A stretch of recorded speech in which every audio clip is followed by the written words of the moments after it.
What is going on, everyone? I'm Hunter Dola here from Philly Insider Podcast. We have got a free agent target video today. I didn't get to do many of these because the Phillies signed guys so quick and I was in the midst of final season, so I wasn't able to get much of them out. I will be getting some Trey Turner, Taijuan Walker, and Matt Strahm videos out. I got some out when they first signed, but I'm going to get some more in-depth videos out, just covering them as players and how they fit into the team. But today, we are talking about someone who was posted earlier this month. I believe he has 30 days to sign from the day he was posted, which was December 1st, so he has an opportunity to sign before the end of this month. Shintaro Fujinami from Japan. He played for the Hanshin Tigers for his whole career there. He is 28 years old. He is 6'6", 220 pounds.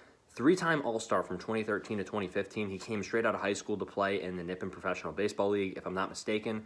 He drew a lot of hype like Shohei Ohtani early in his career.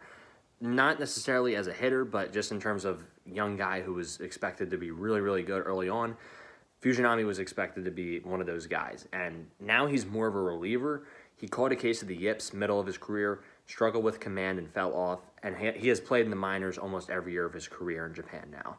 Now he's back in the MLB conversation, obviously, as a reliever, like I said. Let's go over his numbers first. Career in Japan, 191 games played, 128 of those were games started, 994 and a third innings pitched, 57 and 54 record, 3.41 ERA, 1.35 whip, and 111 strikeouts. Now, his career as a reliever, this is from 2019 to 2022.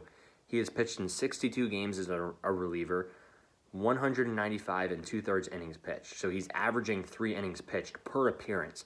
Maybe he'd do better in a one-inning role over here in the majors as well. Who knows? He could be a good late-inning guy. 4.05 ERA in that span. Not great, not awful. 205 strikeouts, 1.47 whip. This is the thing we got to talk about. And a 4.93 walk per 9 rate. 17 wild pitches in that span and 11 hit batters. Now let's look at his 2022 stats. Let's see if he is improving from year to year. 16 games played this year, 66.2 innings pitched, so he had an average of 4 innings per appearance. So he's obviously a guy who can be a long man if you need him to. He could go multiple innings, probably go back-to-back days if you need him to. 3.78 ERA. 65 strikeouts, 1.18 whip, and 2.8 walks per 9. 5 wild pitches and 3 hit batters this year. So he still does struggle with the command from time to time. But I do think his command was a little bit better this year. I'm not sure if he was necessarily at that point where you want to take a chance on him yet, but let's get into that.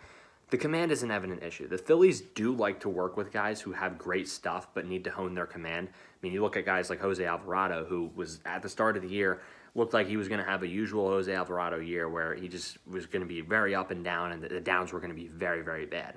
And sure enough, by the end of the season, he's one of our key relievers. And I know, obviously, he gave up the home run to Yordan Alvarez and did have some not-so-great moments in the playoffs, but he was one of our key guys. Part of it is maybe that we just don't have the bullpen guys, but I do think it's fair to say Alvarado improved in the second half.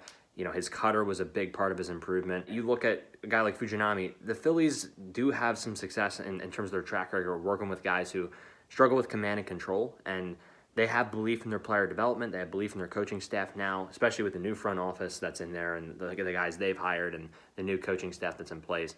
This might be a guy they would take a chance on. His arsenal, fastball tops out around 101 miles an hour, so he can definitely throw it with the best of them.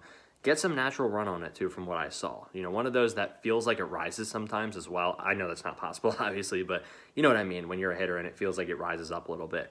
Mid-80s slider, his fastball-slider combo is really his go-to. He does use the splitter occasionally. Apparently, it's kind of like a fork split, so that intrigues me. That's something the Phillies, in addition to getting guys who they want to work on command and control with, and they have good stuff. They also like guys who mix their pitches as well. And they're going to want you to find your best pitch and use that one as much as possible. And if his fork split is something they can work with and hone and get to the point where they feel like, look, that might be his best pitch and we want him to feature that the most, that's something they may try to get him to do more. But, at the end of the day, if it's cheap enough, I would be down for this. I think you have to understand the risks. We talked about the command and control. That's the obvious one.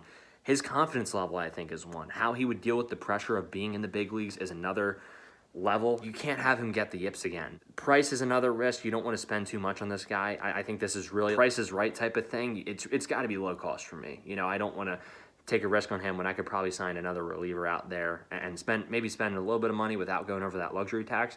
A second luxury tax threshold, probably be better off. This is something I think needs to be really, really cheap. And then transition from Nippon to Major League Baseball. new competition level, new players are scouting, et cetera, et cetera. I do think that's a factor that needs to be taken into consideration. I do think that there's a very good competition in Japan, but I think it's different when you come over to the major leagues. So if the price is low, I'd take a chance on him, but I think there's going to be other teams interested who might give him a little bit more. So I'm not necessarily sure if I want the Phillies to be big players in his market, but at the same time, if you feel like there's a chance you can get him for a really, really good price and you want to take a chance on him, it's also a guy who's been sent down to the minors in Japan. Maybe if he comes over here, he can spend a little time in the minors to start, or spend a little time in spring training getting up to speed, and you get him over here and he's able to hone his stuff, and by the end of the year, maybe he's a high leverage guy. Maybe he's not. Maybe he's just a middle relief role, but maybe you need him in that role at the end of the year. You always need guys like that, like Bellotti and Brogdon, who, sure, were they really hard to watch in some of those higher leverage spots? Sure. But when it came down to pitching and middle relief in the playoffs, they got the job done for the most part. Outside of Brogdon and the one Braves game won in the NLDS. That's my thoughts, guys. Let me know what you guys think if you've heard anything on him. This is not a guy I've heard much about, except Dul Chimeris mentioned this in the comments, and I really wanted to just look into it and give my opinion on it and see if this is someone the Phillies might be intrigued by. So God bless y'all. Ring the bell.